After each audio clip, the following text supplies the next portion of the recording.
આ તરફ સુરત એરપોર્ટ પર કસ્ટમ્સ વિભાગની મોટી કાર્યવાહી। દુબઈથી આવેલી એઆઈ એક્સપ્રેસની ફ્લાઇટમાંથી કરોડોનું સોનું મળી આવ્યું છે।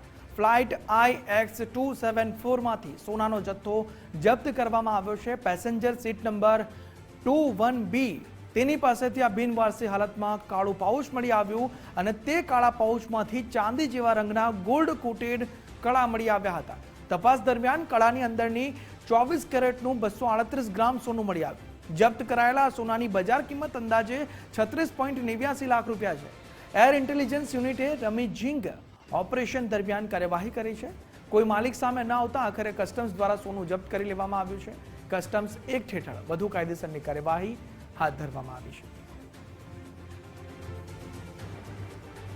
એર ઇન્ટેલિજન્સ યુનિટે રમીજિંગ ઓપરેશન દરમિયાન આ કાર્યવાહી કરી છે, જે સોનું જપ્ત કરવામાં આવ્યું છે। કળા મળી આવ્યા હતા અને તે કળાની અંદર જ્યારે તપાસ કરવામાં આવી ત્યારે તેની અંદરથી 24 કેરેટનું સોનું મળી આવ્યું ને એ પણ કેટલું 238 ગ્રામ, જેની હાલની બજાર કિંમત 36.89 લાખ રૂપિયા છે। આજ મુદ્દે સંવાદદાતા માનસી ફોનલાઈન પર જોડાયા છે। માનસી, આ જે સોનું મળી આવ્યું છે, શું છે વિગતો? કસ્ટમ્સ વિભાગે મોટી કાર્યવાહી કરી છે।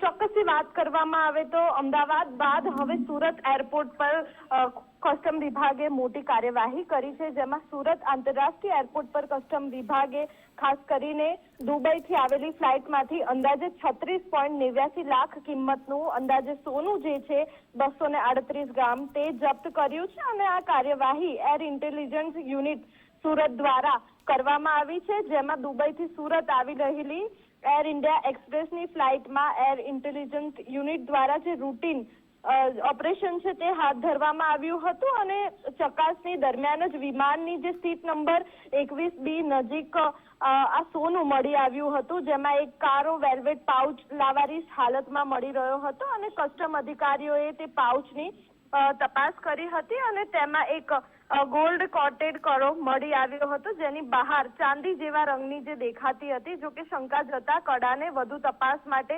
મોકલવામાં આવ્યો હતો અને તપાસ દરમિયાન કસ્ટમ વિભાગને જાણવા મળ્યું હતું કે કળાની અંદર અંદાજે 24 કેરેટ એટલે કે 238 ગ્રામ જે સોનું છે તે ચતુરાઈપૂર્વક છુપાવવામાં આવ્યું હતું અને તેની કિંમત અંદાજે 36.89 લાખ હોવાનું સામે આવી રહ્યું છે અને આ તમામ કાર્યવાહી દરમિયાન જે સોના પર કોઈ વ્યક્તિએ માલિકીનો દાવો નથી કર્યો, એટલે કે હવે કસ્ટમ વિભાગે કોનું સોનું હતું તે અંગે તપાસ પણ હાથ ધરી છે અને સુરત એરપોર્ટ પર કહી શકાય કે સોનાની દાન ચોરીના જે પ્રયાસો છે તેને નિષ્ફળ બનાવવા કસ્ટમ વિભાગે વધુ એક મહત્વની સફળતા મળી હોવાનું માનવામાં આવી રહ્યું છે।